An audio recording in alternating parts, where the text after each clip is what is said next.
we see the attacks continuing. Ya no sale tan caro atacar una estructura sanitaria. No se respeta absolutamente nada el derecho internacional humanitario. And now we are on more than 600 days after I left my house.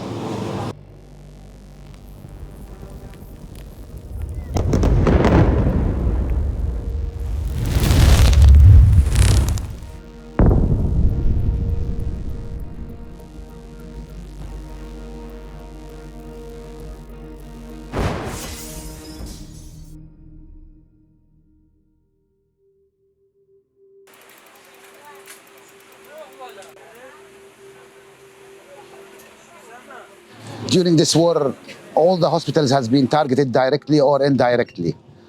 And for me, every hospital, when I enter the hospital in Gaza, I really feel worried, scared that at one point that there will be a ground operation by the Israeli army and will be surrounded and or will be targeted.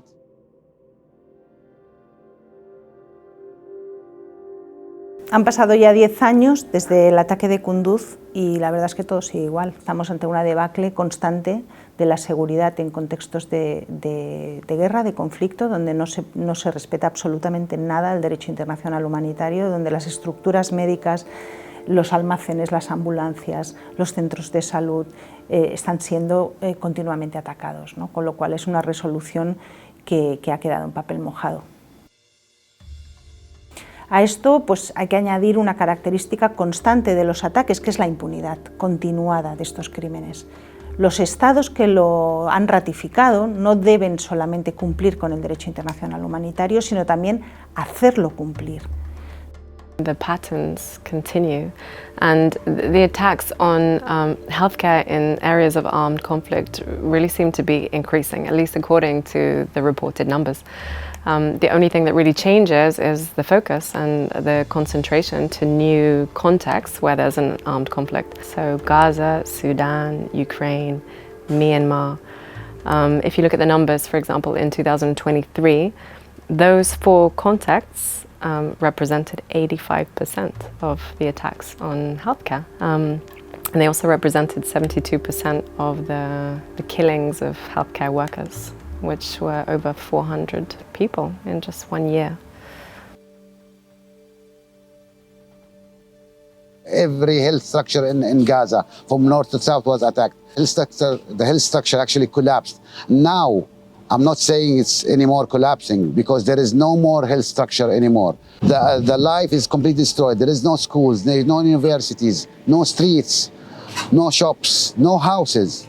I mean, the soul of the people has been destroyed. So I will need decades, really, to years to heal what has been destroyed in Gaza.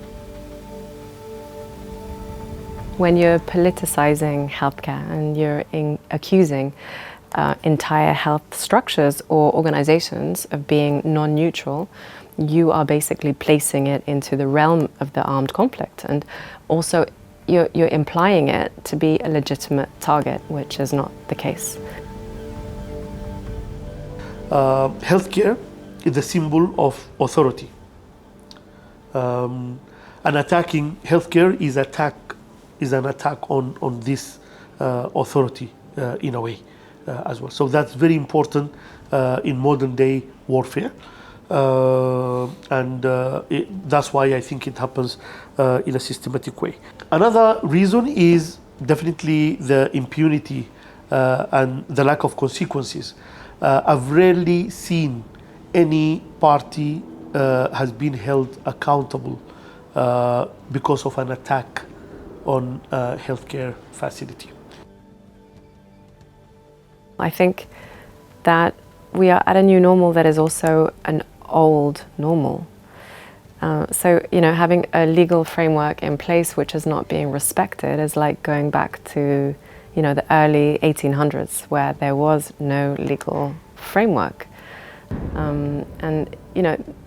These attacks are not only being carried out by state actors, but a lot of them are really world superpowers.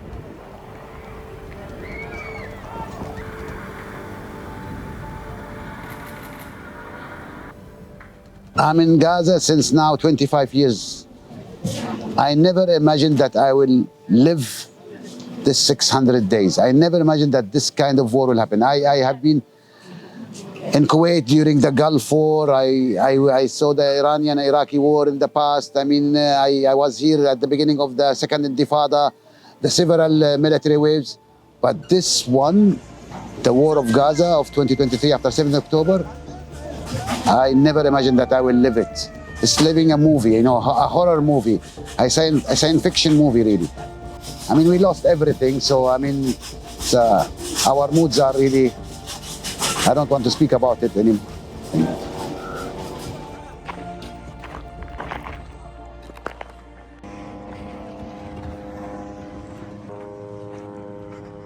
Cuando este tipo de ataques se dan de manera intencionada, sientes una sensación de impotencia brutal, de indignación, de tristeza, de rabia. Y yo diría que esta sensación de indignación es lo que te lleva a persistir, ¿no? A querer seguir trabajando y querer seguir estando donde hace falta a pesar de las circunstancias, ¿no? Pero sobre todo es una sensación muy grande de impotencia. I think we have not changed as humans, and the rules of the game have not changed. What has changed is the commitment to playing by those rules. So we used to kind of want to play by the rules, or at least we wanted to be seen as playing by the rules. And now there is not even the latter in many cases. In some cases it's actually more dangerous to show that you are a humanitarian than not, and that is really concerning as it puts us much more at risk. The attacks can only be stopped when the war is stopped. And that's unfortunately out of our hands. Meanwhile, we try as much as possible to talk to all parties about the importance of healthcare facilities to the populations.